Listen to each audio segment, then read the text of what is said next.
wrestled with it for a while. But then I said, you know what, God, there is nothing here. My two sons are grown. There's nothing holding me here. The job that I had, I didn't like it, and it was just as bad as the one you had. Right. When I had that little piece of People don't understand. Yeah, people don't understand. But Ross, you don't know. You don't think of it. You think of it, and so I thought about everything in the fields and everything that I have in the net. I was too embarrassed to tell you. Yeah. I was really doing housekeeping while I was working at the hotel. Because the ladies would call out and show up.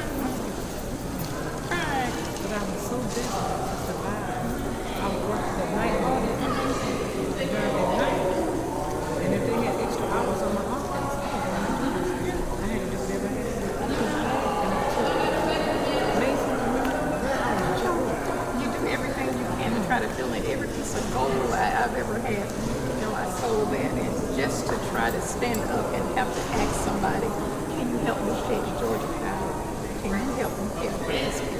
When you don't, sometimes I would come in here and Bishop would say, you know, for those that came in here on E, and you know, I'd never get up. Because I felt that I'm totally in a different place that He's saying to me, it's all right, I got you. You let the ones that are desperately in need, you let them go down there and accept that. I got something bigger and better.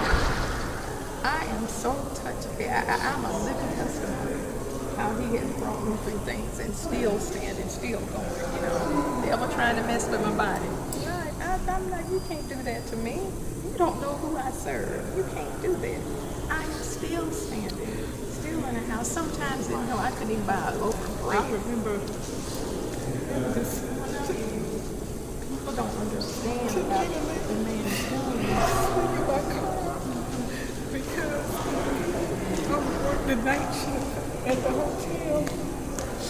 And I would get up in the morning in my uniform, rush to get home, take a quick shower, and run back home to go to insurance.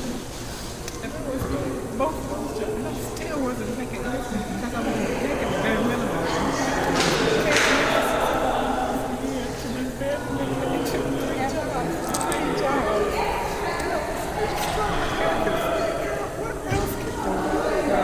You know, when Heather did that to me, you know, working at the tax office and when getting paid every week, the little money every week, you know, she paid me under the table, you know, and then it comes around because the devil messes with her and tell her, no, don't bring her back. I thought I would lose my mind because I was like, God, I don't have nothing coming in. Literally, I don't have nothing coming in. My son is moved back in the house to try to help me to make ends meet. You know, having to ask my mom for money to try to because she's on fixed income to help me. She gives me her food stamp card to try to help me to get food and try to help to pay a bill here and there. And people don't know you have to pray hard to ask somebody else to help you. You have to put all your pride.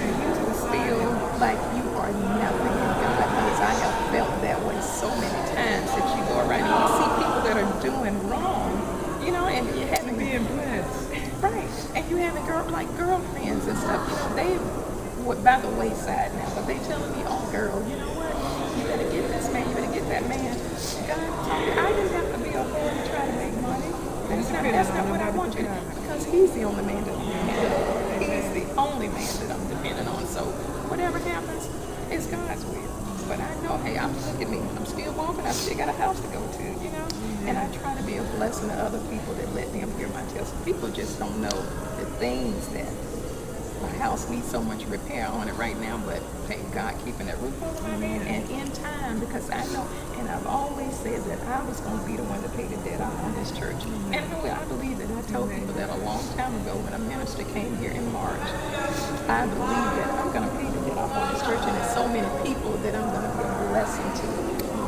You have been a blessing, such a blessing to me, Carol. Without your prayers and you texting me and just your word of encouragement, God is setting me up. He is setting us up for something so much greater. I kind of recap on what you said with friends, because a lot of my friends, if I'm not led to share it, I don't. Maybe sometimes I should, but a lot of them knew to a certain degree what I was going through.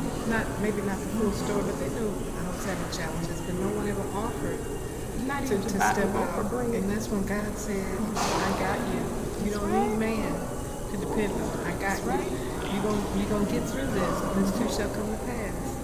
But I think he does that so that we will have something to share. Just to be able to tell somebody that it was nothing but the grace and the mercy of God that was with us during us going through those trials and tribulations. He wants to get all the glory in it and not be able to point a finger and say, well, she helped me and he helped me and she did this and he did that. It all goes to him. That's right. When you're feeling so ashamed and stuff, you're wondering, where are my friends at? Where are they? Why aren't they here to help you? They call you and say, girl, I went out to eat, I went to do this.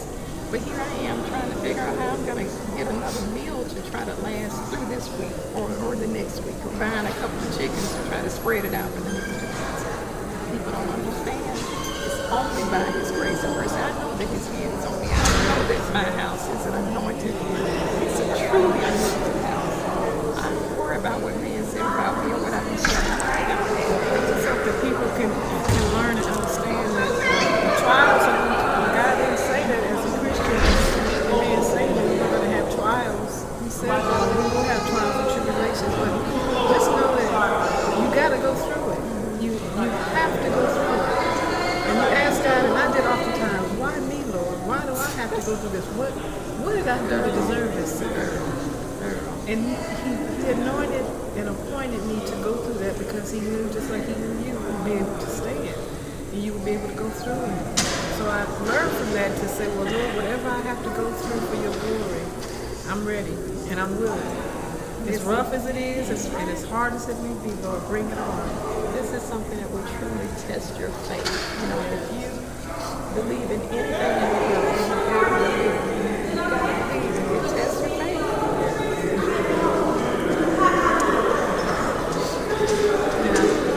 Thankful for God and what He's done, and we wanted to be able to share that with those that are going through tests and challenges and trials, to just hold on to any and everything that God has placed inside of you, to be able to endure, to stand strong, and to just thank God in the midst of what you're going through, no matter how bad it looks. Thank Him for the hard times, thank Him for the challenges, thank Him for the tears, because they will turn to joy.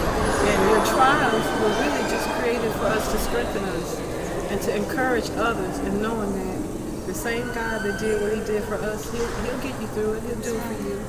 Just hold on to your faith. Stay in your word. Young women, not ever think that you have to sell your soul to the devil to try to make it. You don't have to do that. I've been celibate for 14 years.